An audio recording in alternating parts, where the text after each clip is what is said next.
Hey everyone, and welcome to the GRC Room for 5 questions. I'm Mike Andrews here once again with Karina Clever, and we're happy to welcome guest Jake Bernardes, who's the Chief Information Security Officer at Anecdotes.ai.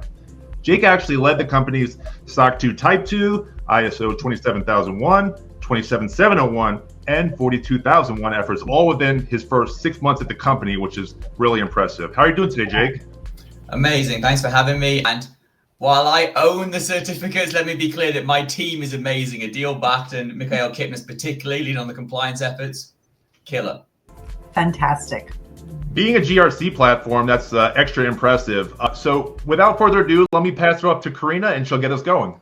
Thank you, Mike. So happy you can join us. Thank you, Jake. I am Karina with Clever Compliance.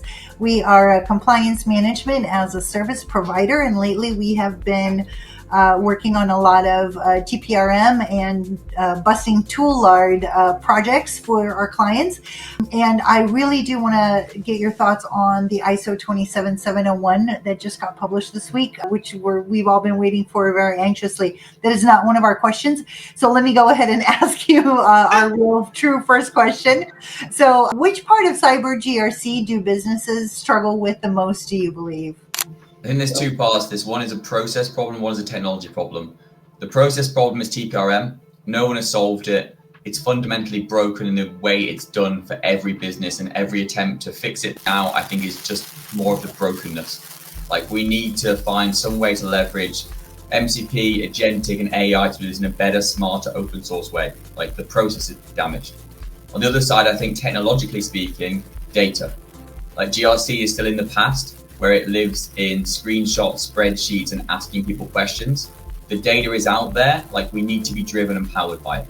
Those to me are the two things that GRC struggles with.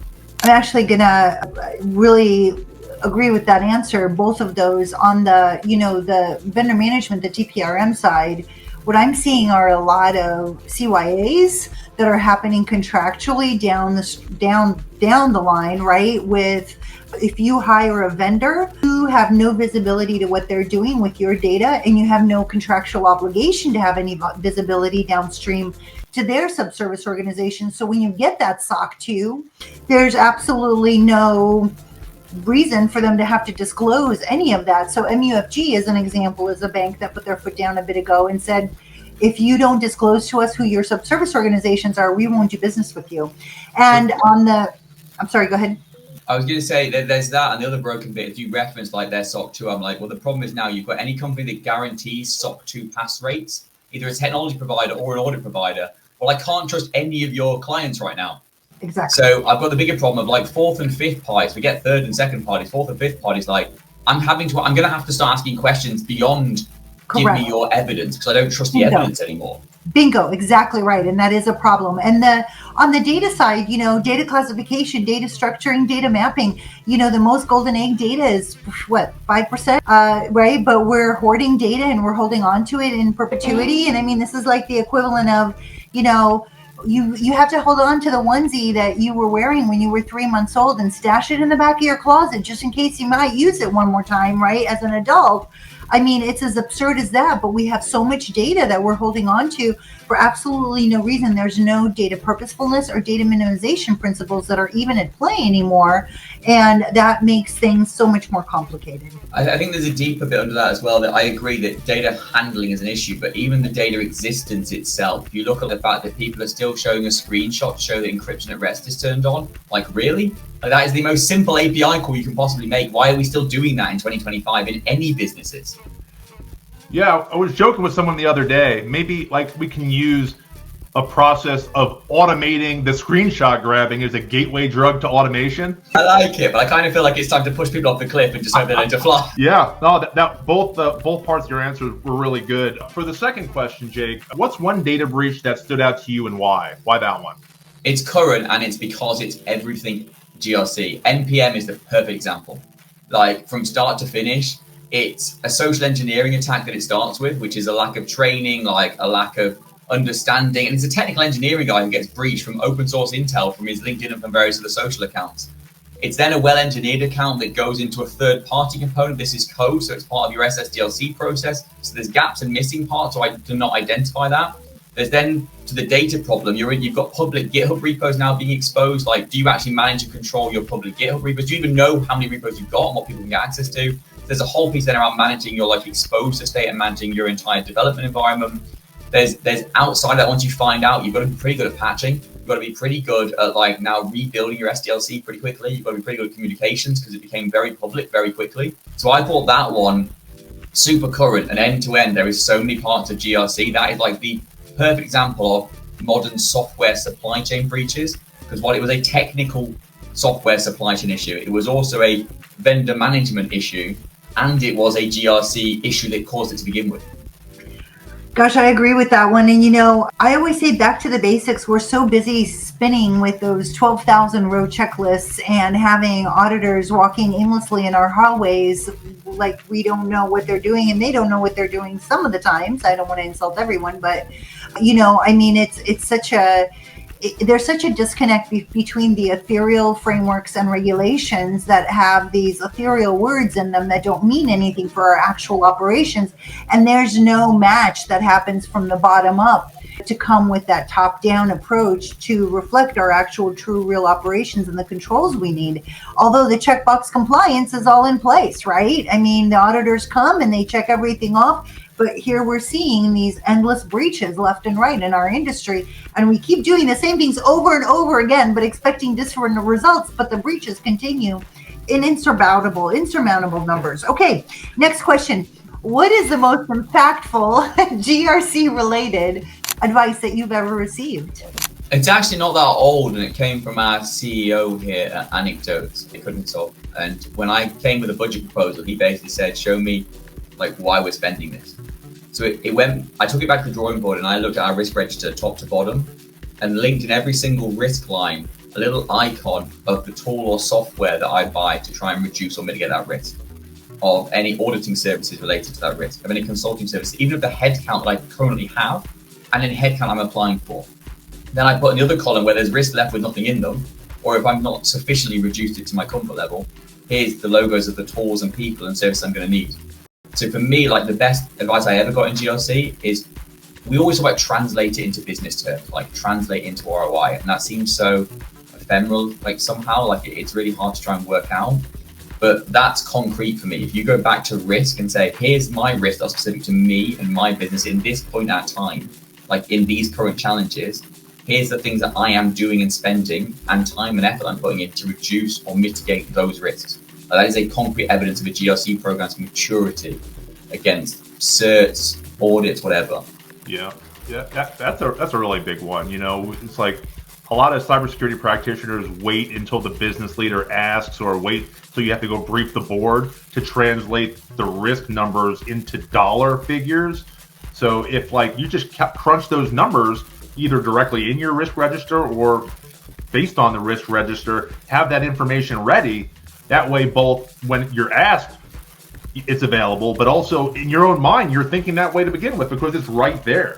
That's a big one. Yeah. So with that one, you're obviously killing it at Anecdotes. And this isn't your first CISO role. To do SOC 2 and those 3 ISOs in 6 months is awesome. So, what is one thing that you do differently that allows you to excel in this field?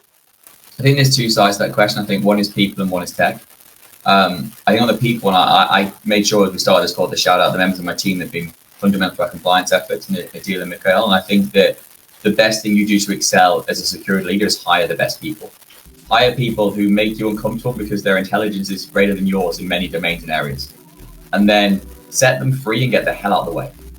Like set them a strategy, whether that's quarterly or 6 months or even annually, this is what we're going to do, and say, work it out. Let me know if you need my help. Like that's real leadership. I think the second side is live on the cutting edge. It's like I'm lucky technologically. Anecdotes is, in my opinion, I was a customer twice, so it's not just marketing, it's the best product in the market for what we do. And then we ensure that we live on the cutting edge. We're looking at use cases for agentic. We've got our own MCP server we're playing with. Like we're trying to drive data into different directions. We're labeling automation different ways. Adeel built automation in like our ISO KPIs, like they're literally flowing through data at any point in time. I can show you how we're keeping our KPIs. Like we're doing things in a different way by like living what we speak. I think those are the 2. Hire well, hire the best, and then don't be afraid to keep pushing the boundary of what's possible. Yeah, having a solid team, I really can't reiterate that enough. That's very, very important. Throw it out there and they'll go get it because they're bright people. Totally agree with you. So last question, what is the one top thing that you would recommend to a business today to do for them to strengthen their GRC posture? I think there's two. It's going to sound like a marketing pitch, but it's not, because I would say there are many players in the space, not us. Like, there's lots out there. Number one, you've got to be using automation and data. Like, if you're still doing this on spreadsheets, you are so in the past that you are almost already forgotten about. Like, embrace, even if you want to self-build it, we've seen lots of people building this stuff. Go and do whatever you want to do, but make sure you're embracing data, continuous control monitoring, real-time compliance and assurance, like based in actual fully accurate and fully complete data sets. Sampling is going, in my opinion. It's going. I think that's number one. The second is embrace the future. I said, get an MCP server, stand up and play with it. Like, look at agentic workflows, look at what's available with AI. If you're going right now and you're not looking forward, then I think you're losing pace from the pack quicker than you ever have been before. We are looking at ways we can do things in a way that weren't possible 6 months ago. And I think that's the key. So I think like two things is make sure you're basing GRC in technology, in data, in reality, in insights that you can prove and complete with accurate data sets. And then look at the latest and greatest tech. Don't be scared of it. Play with it, break it, fail again. Like, because eventually that's what's going to push the envelope. You can't be living in the past. So that's a great solution for the GRC companies out there who are coming up with solutions to streamline the GRC workflow. But what about the company who basically has tried on a whole bunch of different GRC tools, and they just keep coming back to the spreadsheet? It's a palatable, manipulable, controllable, horrible version control, problematic solution, but it's one that they're familiar with, that doesn't seem overwhelming from a manpower perspective to actually handle. And it's a familiar space, right? I mean, so any recommendations for being in that role where you're encouraging a client who's currently on a spreadsheet after several failures to go, maybe they don't have the bandwidth to go try yet another tool, right? How would you handle that one? Look, I'm known for being punchy and saying what I think. I'll say what I think. Yeah. You have the wrong people, right? Go embrace the GRC engineering movement. AJ Yorn, Ayub Fandi, like Pierre Paul. Like, there are people out there who are talking about this constantly in public spaces. If you don't have a team who are, because they're familiar with spreadsheets, because it's not overwhelming going back to spreadsheets, you've got the wrong people in place. Like, go and find people who have the technical competency and the thought power to go beyond that. So this is at the client. So then, yeah, I mean, that would be a hard discussion for me to have with the client, because then I'm going to say, get rid of your GRC team, go find some other people who are more technical for your GRC team. That would be my advice. You asked my advice. My advice right now is, if they can't deal with tech, find the right people that can. Yeah, that's because true. You will get left behind. The spreadsheet is dying. Like, in a year or two's time, if that's still all your team can do, you will be left behind in an arms race. Right. Well, also, Karina, I think if someone's in GRC, I don't think anyone is a completely lost cause if you have a decent training process. Yeah. If you spin them up a little at a time, they'll get it. They'll see the benefits. They'll realize, oh yeah, this tool actually saves me time. I like this tool. Is every tool perfect? No. And this is a conversation, this is striking a nerve, because I have a client right now that I'm having this conversation with, and I'm trying to lead them into this direction, and I'm getting resistance. So that's why I'm bringing it up. Karina, link them to me. I will talk to them. I will tell them my worldview. All right, good. Thank you. Well, thanks so much for joining us today, Jake, and have a great day. Thank you. Thanks for joining us. Have a good day.